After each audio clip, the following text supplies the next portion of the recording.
मुसलमानों के साथ क्या हुआ, उनकी एक प्रॉब्लम हो गई, इतिहास में जाएं, मुसलमानों के यहां तेल निकल आया, ये उनका गुनाह है। तो जब वो तेल निकला उधर, तो अमेरिका को वो सारे तेल की मिल्कियत चाहिए थी, तो वो वहां पहुंचे, फिर वहां पे झगड़े शुरू हुए, लोग मरने शुरू हुए, विद्रोह हुआ, लोग मरने लगे। वो सारी खबरों को छुपाने के लिए एक ब्रांड चाहिए था, वो ब्रांड बनाया गया टेररिज्म का, इस्लामिक टेररिज्म का, जो पिछले बहुत सारे 30-40-50 सालों से, 30-40 सालों से वो हमको बेचा गया है टीवी के माध्यम से। टीवी भी देखें तो आप सारे टीवी चैनल्स जो बड़े बड़े कॉरपोरेट हाउसेस के द्वारा ओन्ड हैं, तो जाहिर है वो ऊपर से फरमान आता है, तो वो एक ब्रांड बनाया गया, वो ब्रांड हमको बेचा गया, पुष्ट दर पुष्ट बेचा गया, वो हमने खरीदा है। इसको रिवर्स करने में बहुत टाइम लगेगा। डेली बेसिस पे every individual has to make an effort कि नहीं, मैं इस स्टीरियोटाइप को तोड़ूंगा। अगर आपको एक बात समझ में आ गई, प्लीज आज बोल रहा हूं, मैं बार बार बोलता हूं, ये जो इस्लामिक टेररिज्म है, इसने सबसे ज्यादा मुसलमान मारे हैं। पता है ये बात आपको? सोच के देखिए ना, सबसे ज्यादा हिंसा कहां हो रही है? मिडिल ईस्ट में।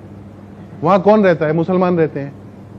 तो मुसलमान ही मर रहे हैं, और भी मरते हैं, मोस्टली मुसलमान मुसलमानों को मार रहे हैं, और ये दंगा नहीं हो रहा है। तो इसका मतलब जो हमको बेचा गया है माल कि ये इस्लामिक टेररिज्म है, ये इस्लामिक टेररिज्म नहीं, ये टेररिज्म तो है, क्योंकि इस्लाम में ये तो नहीं लिखा हो सकता ना कि मुसलमानों को मारो, और वो मुसलमानों को मार रहे हैं, तो इस्लामिक तो नहीं रह गया, ये टेररिज्म जरूर है। इन दोनों को जिस दिन अलग करके देख लेंगे, आप अपने पड़ोसी को प्यार करने लगेंगे और उसकी मदद करने लगेंगे, क्योंकि वही बेचारा फंसा हुआ है। मुझे एक टैक्सी वाला चला रहा था, मैंने कहा क्या हुआ, कुछ परेशानी होती है? अनपढ़ बेचारा, कम पढ़ा लिखा, टैक्सी चला रहा था, बिहार का रहने वाला था, दाढ़ी थी उसको। बोला हाँ सर। तो मैंने कहा क्या? बोला अच्छा नहीं लगता सर, शक से देखते हैं, वो नाम जैसे ही बोलते हैं तो ऐसा थोड़ा डाउट से हो जाते हैं लोग। तुम सोचो उस आदमी पे क्या बीतती होगी, यही पैदा हुआ है, यही जलेगा, यही मरेगा, जलेगा तो नहीं, यही इसी मिट्टी में दफन होगा। वो आप उसको प्यार करने से रोक रहे हैं। अगर वो प्यार करने की कोशिश कर रहा होगा भी ना, आप उसको शक से देखेंगे तो उसका कहेगा बाहर में जाओ ना, मुझे नहीं करना प्यार। तो उसका एक ही तोड़ है, प्यार। एक आपके पास वक्त हो तो एक छोटी सी कहानी सुनाना चाहता हूं। एक छोटे छोटे भाई बहन दो समंदर से लौट रहे थे, तो सीपें इकट्ठी की थी भाई ने, 9-9 8-8 साल की। ये व्हाट्सएप पे आई थी कहानी, ऐसी भी आती है वैसे। तो आ रहे थे, उनके पास पैसे नहीं थे, बहन ने एक दुकान दिखी, उसने बोला कि मुझे चॉकलेट चाहिए, तो भाई बड़े मन से इकट्ठी करके लाया था सीपें वो। तो उसने कहा चल ले आते, उसको समझ ही नहीं थी कि पैसे लगते हैं। तो वो गया, उसने कहा मेरी बहन को चॉकलेट दे दो, तो उसने दे दी बुढ़े आदमी ने। तो उसने सीपें दे दी, बोले मेरे पास सीपें हैं तो ये ले लो।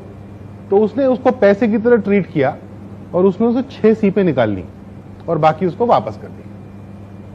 तो बच्चा खुश होकर अपनी बहन के लिए उसने चॉकलेट खरीद ली और वो सीपें लेके चला गया। तो ये जो दुकान का मालिक था, उसके नौकर ने उससे पूछा कि चचा ये आपने सीपों के बदले में चॉकलेट कैसे दे दी, पैसे तो दिए नहीं उसने। उसने कहा ये बच्चा जिंदगी भर जब ये बड़ा होगा तो इसको पता चलेगा कि उन सीपों से चॉकलेट नहीं आती थी। उसको ये लगेगा कि किसी ने सीपों के बदले इसलिए चॉकलेट दी क्योंकि मैं मेरी बहन को चॉकलेट खरीदना चाहता था।